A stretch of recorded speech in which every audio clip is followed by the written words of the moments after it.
Hello hello hello hello అందరికీ నమస్కారం. ఎలా ఉన్నారు? బ్రహ్మాండంగా ఉన్నారు. వచ్చేది ఓట్ల ఎలక్షన్, ఎవలకాలు సరంజామాలో ఉన్నారు నాకైతే అర్థమైపోతా ఉంది. మరి నాయకులు మాత్రం ఊరుకుంటారా? ఎవరి సోళ్ళు వాళ్ళు చెప్పడానికి రెడీ అయిపోయారు. ఇదిగో మరి ఈ రోజు రావు గారి రచ్చబండలోకి వచ్చిన పచ్చెలకాయ ఎవరో మనం చూడబోయే ముందు ఇదిగో మీరేం చేస్తారంటే మన రావు గారి రచ్చబండకి ఒక లైక్ వేసేసి అలాగే మన కేకే న్యూస్కి ఒక సబ్స్క్రైబింగ్ కొట్టేసుకుని మీరు రెడీగా ఉండండి.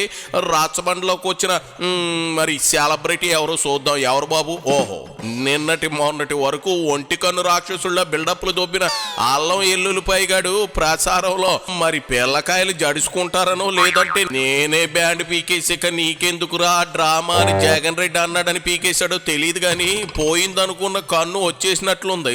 మసిపూసి మారేడుగాయ చేయడానికి మీడియా గోట్టాల ముందుకు వచ్చాడు. ఇదిగో డ్రామాలో వంటవును మురికి రాసుకెళ్ళు, మొదలెట్టు నీ సొల్లు. ప్రజల నుంచి చక్కటి స్పందన. ఇక్కడ డాక్టర్స్ ఉన్నారు, లాయర్స్ ఉన్నారు, అనేక మంది ఇంటెలిజెన్స్ ఉన్నారు. ప్రతి ఒక్కళ్ళు కూడా ఈ రాష్ట్రం అభివృద్ధి చెందాలన్నా, నగరం అభివృద్ధి చెందాలన్నా కూడా జగన్మోహన్ రెడ్డి కంటిన్యూ అయితేనే బాగుంటుందని చెప్పని ప్రతి ఒక్కళ్ళ నోట కూడా ఇదే మాట వస్తుంది. అందుకని వాళ్ళు ఒకటే చెప్తున్నారు, మీరెవరు కూడా రావాల్సిన అవసరం లేదు, తప్పకుండా మేము మీకు ఓటేస్తాం, జగనన్న గెలిపించుకునే బాధ్యత మాది అని చెప్పని చెప్పడం చాలా సంతోషంగా ఉంది. కుడి ఎడమైతే పొరపాటు లేదు అని దేవదాస్ అన్నాడు. అట్టాగే నువ్వు కుడుకొనికి ఎడంకొనికి తేడా లేకుండా కట్లు కట్టుకుని అడ్డంగా జనానికి దొరికిపోయావుగా. అందుకే నువ్వు వచ్చినా రాకపోయినా జనం ఓట్లు మాత్రం నీకు వేయం అంటున్నారు. ఏందేంది మేధావులంతా జగన్ వైపు ఉన్నారా? మరి ఆ విషయం మీ బాస్కు చెప్పావా? పాపం అనవసరంగా సిద్ధం అంటూ రోడ్లు అట్టుకుని మండి టెండర్లో తిరుగుతూ ఉన్నాడు. రాకపోయినా ఓట్లు వేస్తామని జనం ఉన్నారని నువ్వు అంటున్నావు కాబట్టి నాదో సలహా, మీరంతా ఏటి 175 మంది ఎమ్మెల్యే క్యాండిడేట్లు, 25 మంది ఎంపీ క్యాండిడేట్లు ఫుల్గా బూమ్ తాగేసి తాడేపల్లి ప్యాలెస్లో పక్కనున్న సీట్లు తొంగండి. ఎన్నికలు అయ్యాక జనం స్పష్టమైన తీర్పిస్తారు కదా, అప్పుడు బయటకు రండి. నువ్వేమో కొబ్బరి సేపులు ఏరుకోవడానికి ఎంచక్క గుళ్ళు చుట్టూ తిరగొచ్చు. మిగిలిన వాళ్ళు చాలా మంది జైలుకి, లారీ క్లీనింగ్లకి, గంట అరగంట మసాజులకి వెళ్తారు. ఏటి అర్థమైందా? ఎల్లుల్లిపాయ రాజా. అదేవిధంగా మా సోదరమణి అనిత గారు, ఇక్కడ స్థానిక కార్పొరేటర్ గారు, అభివృద్ధికి కేరాపట్రస్ గా ఈ యొక్క డివిజన్ ని ₹1,00,00,000 పెట్టి అభివృద్ధి కూడా చేశారు. ఇంకా కొంత చేయాల్సిన అవసరం ఉంది. తప్పకుండా రేపు జగన్మోహన్ రెడ్డి గారు ముఖ్యమంత్రిగా ప్రమాణం చేయడానికి చేసిన వెంటనే, నేను కూడా ఇక్కడ ఎమ్మెల్యేగా ప్రమాణం చేయడానికి చేసిన వెంటనే 6 నెలలలోపు ఈ డివిజన్ యొక్క సమస్యలు పరిష్కరిస్తామని చెప్పిన కూడా అందరికీ కూడా మాటిస్తున్నాం. సూడు వెల్లంపల్లి, రాయి తగిలింది కంటిక బుర్రకాయక. 5 ఏళ్ళు ప్రభుత్వంలో ఉండి ఏమీ పీకలోనుడివి 6 నెలల్లో ఏదో ఊడబొడుతానంటా ఉన్నావు. వెనకడికి నీలాంటిదే ఒకతే 10 మందిని గాని మొగుడు మొఖం ఎరగను అందట. అలా ఉంది నీ కాపురం, అంతే ఉంది. 5 ఏళ్ళు చేసింది శూన్యం. ఇంకా ఏదో పగల తీస్తా అంటూ చింతామణి ముచ్చట్లు చెబుతా ఉన్నావు చూడు. జనం సీ కొడతారు. అది సరే, కంటి డ్రామాకి బాసు శిష్యుడు ఒకేసారి తెరదించారు. ఆయన పెద్ద స్టిక్కరు, అదేలే బ్యాండెడ్. నువ్వు ఓ కంటికి మొత్తానికి అప్పెత్తు ఓ పెద్ద స్టిక్కర్ వేసావుగా. సీఎం అట్టిందని సునీతమ్మ సలహా ఇవ్వగానే లొట్టబోయిన కన్ను ఓవర్ యాక్షన్ చేస్తే పూర్తిగా పోతుందేమోనని భయపడి నాటకానికి తెరదించారన్నమాట. సపోజ్ రాయి తగలరాని చోట తగిలి ఉంటే ఇద్దరు కడ్డాయిర్ల మీద డైపర్లు వేసుకుని మరీ ప్రదర్శన పెట్టేవారా?